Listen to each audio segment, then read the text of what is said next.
আপনি কি লক্ষ্য করেছেন আপনার বাচ্চা হঠাৎ করেই আপনার গায়ে উঠে বসে বা জড়িয়ে ধরে অথবা মাথায় উঠে যায়? এটা কি শুধুই দুষ্টুমি, নাকি এর পেছনে আছে গভীর একটা সাইকোলজিক্যাল কারণ? আজকের এই ভিডিওটিতে আপনারা জানবেন এই যে আচরণটা, এই আচরণ আসলে আপনার বাচ্চার মনের একটা গোপন সংকেত। অনেক বাবা মা রয়েছেন, তারা ভাবেন আমার বাচ্চা খুবই নষ্ট হয়ে গেছে, কিন্তু ইন্টারেস্টিং বিষয় হচ্ছে আধুনিক গবেষণা বলছে এটা নষ্টামি নয়, এটা একটা ইমোশনাল নিড।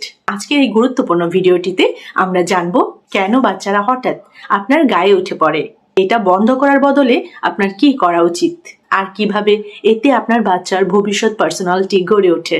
এছাড়াও আরো একটি ইন্টারেস্টিং বিষয় ভিডিওর শেষে আমি আলোচনা করব। অবশ্যই সেই ইন্টারেস্টিং বিষয়টি কি সেটা জানতে হলে পুরো ভিডিওটির সঙ্গে থাকতে হবে। আজকের ভিডিওটিতে অনেক গুরুত্বপূর্ণ ইনফরমেশন আমি শেয়ার করেছি। অবশ্যই খুবই মনোযোগ সহকারে আজকের ভিডিওটি শেষ পর্যন্ত আপনারা শুনবেন, দেখবেন এবং জানবেন। তো হ্যালো ভিউয়ার্স, আমি জেসমিন। এই মুহূর্তে আপনারা সবাই কানেক্টেড আছেন জেসমিনস বেবি কেয়ার টক ইউটিউব চ্যানেলটির সাথে। চলুন আর কথা না বাড়িয়ে মূল ভিডিওটিতে যাওয়া যাক। তো ইন্টারেস্টিং ভিডিওটির শুরুতেই আমরা জানবো কিছু গবেষণা ভিত্তিক ব্যাখ্যা। প্রথমে আমি যে বিষয়টি শেয়ার করব আপনাদের সাথে সেটা হচ্ছে অ্যাটাচমেন্ট সিগন্যাল, আবেগের সংকেত।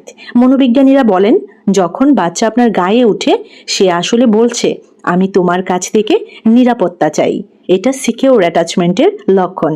যেসব বাচ্চা বাবা মার কাছে নিরাপদ বোধ করে তারা বেশি ক্লিঙ্গি হয়। আপনার বাচ্চা কতটুকু ক্লিঙ্গি আপনার সাথে আমাকে কমেন্ট সেকশনে জানাতে ভুলবেন না। 2 নম্বরে যে ইন্টারেস্টিং বিষয়টি শেয়ার করব সেটা হচ্ছে রিফিল মাই লাভ ট্যাঙ্ক মোমেন্ট। দিনে আপনি ব্যস্ত থাকলে বাচ্চার ইমোশনাল ট্যাঙ্ক খালি হয়ে যায়, তখন সে হঠাৎ এসে আপনাকে জড়িয়ে ধরে বা উঠে বসে। এটা তার ভালোবাসা রিফিল করার উপায়। 3 নম্বর বিষয়টি কিন্তু খুব ইম্পর্টেন্ট, ওভার স্টিমুলেশন বা ভয়। অনেক সময় বেশি শব্দ, নতুন মানুষ বা ভয় পেলে বাচ্চা ইনস্ট্যান্টলি আপনার গায়ে উঠে যায়। কারণটা খুবই সহজ, আপনি তার সেফ জোন। 4 নম্বরের বিষয়টি কিন্তু খুব ইম্পর্টেন্ট, খুব মনোযোগ সহকারে শুনবেন। অ্যাটেনশন সিকিং নয়, কানেকশন সিকিং। অনেকেই বলেন ও অ্যাটেনশন চাচ্ছে, কিন্তু আসলে এটা অ্যাটেনশন না, এটা কানেকশন। পার্থক্যটা একটু বোঝার চেষ্টা করুন। অ্যাটেনশন মানে আমাকে দেখো, আর কানেকশনটা হচ্ছে আমার সাথে থাকো। 5 নম্বর যে বিষয়টি শেয়ার করব সেটা হচ্ছে ব্রেন ডেভেলপমেন্ট, ব্রেন গ্রোথ। গবেষণায় দেখা গেছে যখন আপনি বাচ্চাকে কোলে নেন বা জড়িয়ে ধরেন তার মস্তিষ্কে অক্সিটোকিন, যেটা হচ্ছে লাভ হরমোন, সেটা রিলিজ হয়। এতে কি হয়? এতে সে হয় বেশি কনফিডেন্ট, অনেক বেশি আত্মবিশ্বাসী, কম অ্যাংশাস, কম উদ্বিগ্ন হয়। এছাড়া ইমোশনালি স্ট্রং হয়। আপনি যদি আপনার বাচ্চাকে ইমোশনালি স্ট্রং করতে চান, অনেক বেশি আত্মবিশ্বাসী করতে চান, কনফিডেন্ট করতে চান, তাহলে অবশ্যই কানেকশনটা আগে বিল্ড আপ করতে হবে। কিছু কমন মিস্টেক রয়েছে, মানে যেসব ভুল আমরা করে থাকি, বুঝে করে থাকি বা না বুঝে করে থাকি, অথবা অজান্তেই করে থাকি। যেমন বাচ্চাকে আপনি বলে ফেললেন নামো তো, উফ নামো, বিরক্ত করো না, বড় হয়েছো তো, বড় হয়েছো, ইনাফ, এসব করো না। এসব কথা বাচ্চার মনে ইনসিকিউরিটি তৈরি করে। এসব কথা কিন্তু আপনি ভুল করেও বলতে যাবেন না। আপনার করণীয় কি? What you should do. দেখুন 10 থেকে 15 সেকেন্ড হলেও বাচ্চাকে জড়িয়ে ধরুন। বাচ্চা যখন ক্লিঙ্গি থাকে, যখন আপনার সাথে এরকমটা করে, আপনার কাঁধে উঠে বসে বা আপনাকে জড়িয়ে ধরে, তখন কিন্তু আপনিও বাচ্চাকে রেসপন্স করতে পারেন, আপনিও বাচ্চাকে জড়িয়ে ধরুন। অ্যাটলিস্ট 10 থেকে 15 সেকেন্ড হলেও বাচ্চাকে ওই সময়টাই জড়িয়ে ধরুন। এছাড়াও অবশ্যই বাচ্চাকে বলুন আমি আছি, ডোন্ট ওয়ারি।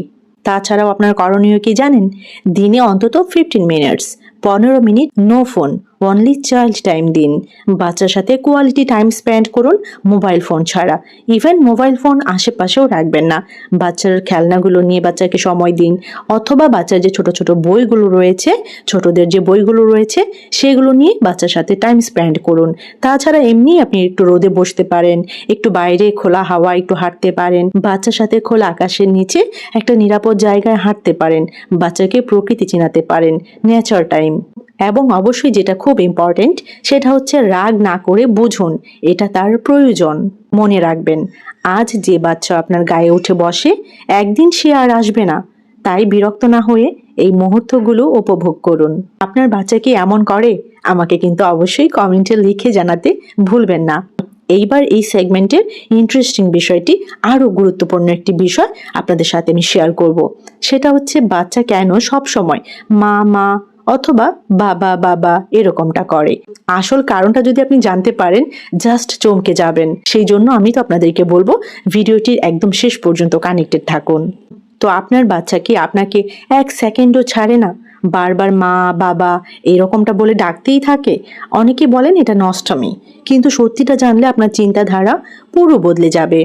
একটু আগেই কিন্তু আমি একটু এলাবোরেটলি আপনাদের সাথে কথা বলেছি বাচ্চারা কেন হঠাৎ আপনার গায়ে উঠে বসে। এখন আমরা জানবো কেন তারা আপনাকে ছাড়তেই চায় না। এটা কি ব্যাড হ্যাবিট, নাকি এটা ব্রেন ডেভেলপমেন্টের গুরুত্বপূর্ণ অংশ? গবেষণা ভিত্তিক বেশ কিছু ফাইন্ডিংস এর কথা আপনাদের সাথে শেয়ার করব। প্রথমে যে বিষয়টি কথা বলবো সেটা হচ্ছে সেপারেশন অ্যাংজাইটি, মানে বিচ্ছিন্নতার ভয়। 6 মাস থেকে 3 বছর বয়সে বাচ্চারা ভয় পায় মা অথবা বাবা যদি চলে যায়, সেই জন্য তারা ভয় পায়, তাই তারা বারবার আপনাকে খোঁজে। 2 নম্বরে যে ফাইন্ডিংসটা রয়েছে সেটা হচ্ছে you were their safe base. মনোবিজ্ঞান অনুযায়ী বাবা মা হলো বাচ্চার সিকিউর বেজ, যেখান থেকে সে পৃথিবী এক্সপ্লোর করে আবার ফিরে আসে। 3 নম্বর ফাইন্ডিংসটি কিন্তু খুবই গুরুত্বপূর্ণ, সেটা হচ্ছে ব্রেইন এখনো পুরো ডেভেলপ হয়নি। বাচ্চারা সময় বোঝে না। আপনি 5 মিনিট গেলেও তার মনে হয় আপনি অনেকক্ষণ নেই। 4 নম্বর ফাইন্ডিংসটি খুব গুরুত্ব সহকারে শুনবেন, সেটা হচ্ছে বেশি বকা দিলে সমস্যা বাড়ে। যখন আপনি বলেন চুপ করো, তখন কি হয় জানেন? সে আরো ইনসিকিউর হয়ে যায় এবং আরো বেশি ক্লিঙ্গি হয়ে পড়ে। কিছু কমন মিস্টেক রয়েছে, কিছু সাধারণ ভুল রয়েছে, যেগুলো সাধারণ হলেও সেগুলো কিন্তু বাচ্চার ব্রেন ডেভেলপমেন্টকে ব্যাহত করে। বাচ্চার overall health, mental health, physical health এবং বাচ্চার ওভারঅল ডেভেলপমেন্টের ক্ষেত্রে কিন্তু নেতিবাচক প্রভাব ফেলে।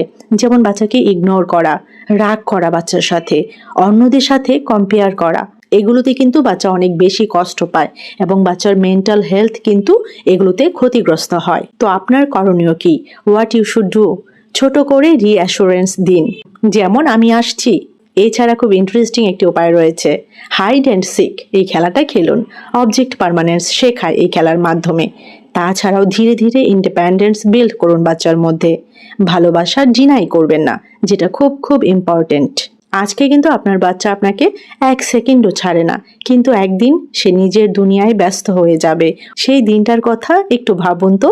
আপনি বাচ্চাকে অনেক বেশি কাছে চাইছেন, অথচ সে অনেক বেশি ব্যস্ত। তাই এই ক্লিঙ্গি মুহূর্তগুলোকে বোঝার চেষ্টা করুন, কারণ এগুলোই তার ভালোবাসার ভাষা। আপনার বাচ্চাও কি এমন করে? যদি এমন করে অবশ্যই কিন্তু কমেন্টে আমাকে লিখে জানাবেন। তো কেমন লাগলো আজকের ভিডিও অবশ্যই কিন্তু আমাকে কমেন্ট সেকশনে জানাবেন। আর এরকম ছোট বড় আরো অনেক ইনফরমেটিভ ভিডিওস পেতে এই চ্যানেলের সাথে কানেক্টেড থাকবেন। Jasmine's baby cat talk YouTube channel. সবাইকে অসংখ্য ধন্যবাদ জানাচ্ছি যারা যারা শেষ পর্যন্ত ভিডিওটি দেখেছেন। তো সবাই ভালো থাকবেন, বাচ্চাদেরকে ভালো রাখবেন। আল্লাহ হাফিজ।